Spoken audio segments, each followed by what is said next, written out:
найзуудаа өглөөний хүүхдүүдээ та нар Монголын шинэ өглөө нэвтрүүлгийн сайн өгт болонтойгоо өглөө бүр хамт байгаа юу? Би ч гэсэн өглөө бүр хамтаа сайн өгт болж байгаа.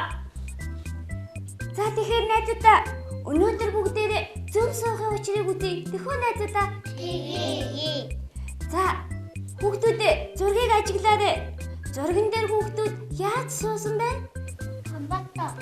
Тэгээд даатаа ингэж.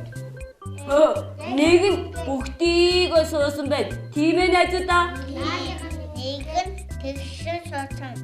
Зүйдээ нэг нь тэгшхэн сайхан цэх нурууга цэх аваа суусан байна. Тийм ээ найзуудаа.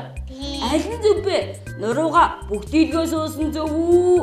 Цэх суусан зөв үү? Цэг. Ээж аваасаа ийм сайхан тэгш нуруутай төрсөн байдлаа бүгдээ суугаад байвал бүгдэр нуруутай болчих штэ найзуудаа. Би наадах чи харин мэдгийм байна. Манай эмээ зааж өгсөн. Бүгдийгөө суугаад байвал хүний нурууны яс нь бүгдэр болдог. Тэгээд бүгдэр нуруутай болохоор эзэн хоол ундч зөв зохистой шингэхгүй эрүүл мэндэд нь уугаар нөлөөлдөг гэж манай эмээ ярьсан шүү. Тэнцэлээ чи ямар мундаг юм бэ? Эмээгийнхаа загсныг мартаагүй шүү. Хүүхдүүдээ тэнцэлээгээ ярьж байгаа зөв өлөө буруу та нар юу гэж бодож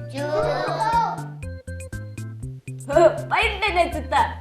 Тэнцэлээ чи ястай мундаг юм аа. Эмээгийнхаа загсныг мартаагүй байж идэг сайн хүүхдээ штэ. Тэнцэлээд баярлалаа. За тэгэхээр найзуудаа бүгдээрээ өнөөдрийн сэдвтэй холбоотой нэг дүрмийг гаргаж ирье. Ямар дүрм байж болох вэ найзуудаа? Сайн хүүхдүүд яаж суудаг вэ найзуудаа? Цэг. Зүйдээ нуруугаа цэг суудаг. Тийм ээ? За тэгэхээр телевиз үзэж байгаа найзууд маань ч гэсэн бас биднийг дагаад сайн хүүхдийн дараагийн дүрмийг гаргаж ирээрэй.